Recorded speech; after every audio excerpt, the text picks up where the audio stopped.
Magandang buhay mga sir at ma'am ko. Welcome to my channel. For today's video ay magka-cutback tayo or magpuprune tayo ng asparagus plant.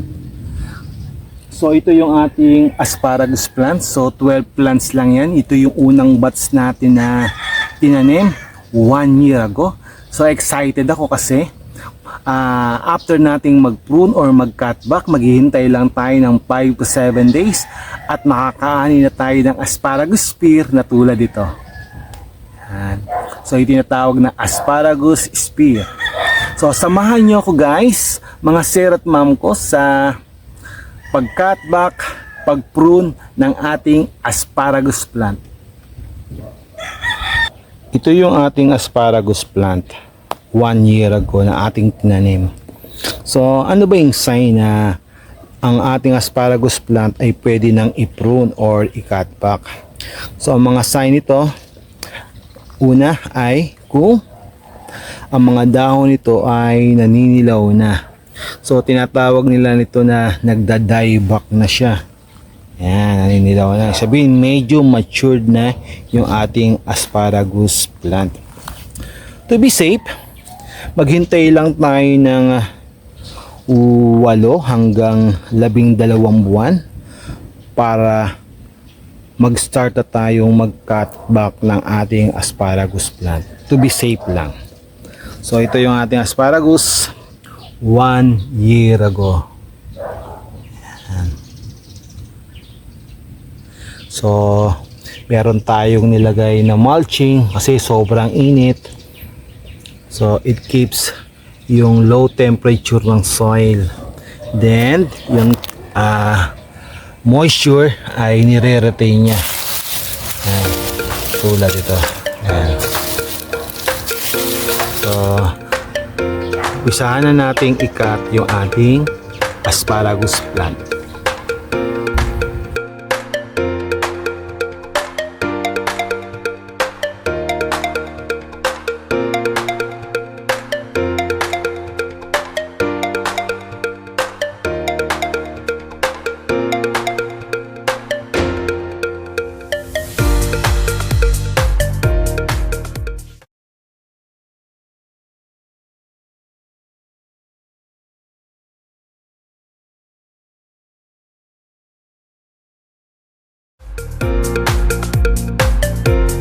So ito gagawin nating compost to. Sasama natin sa ating compost pile para maging fertilizer.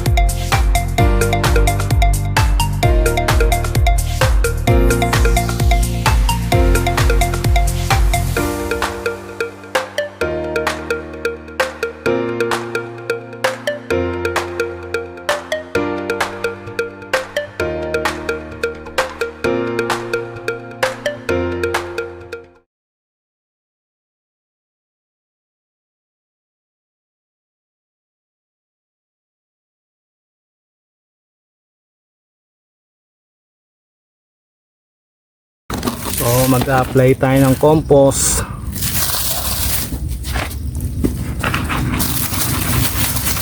Sa ibabaw ng ating organic mulch ilalagay yung ating compost.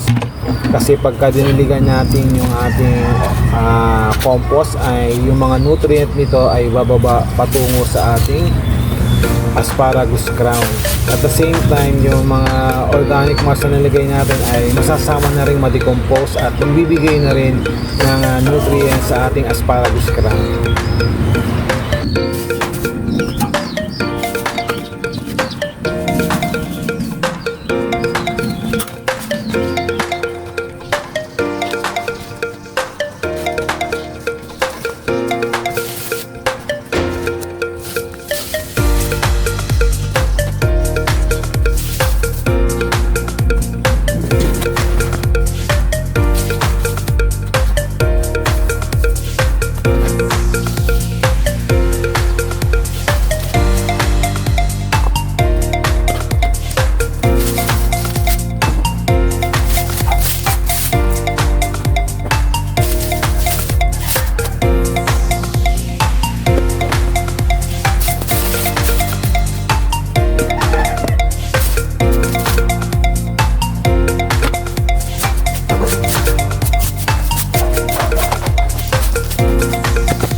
Hello mga sir at ma'am ko, natapos na nating i-prune or i-cut back yung ating asparagus plant.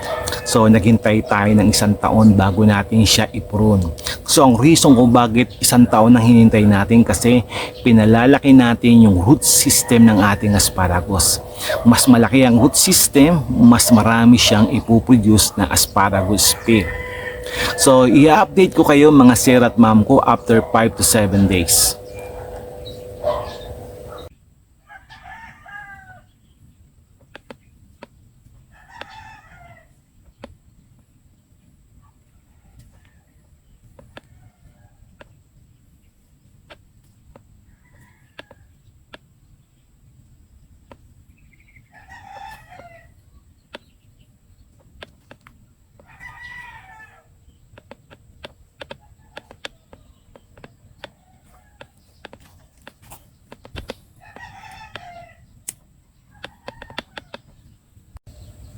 After 5 days ay nakaani na tayo ng asparagus spear.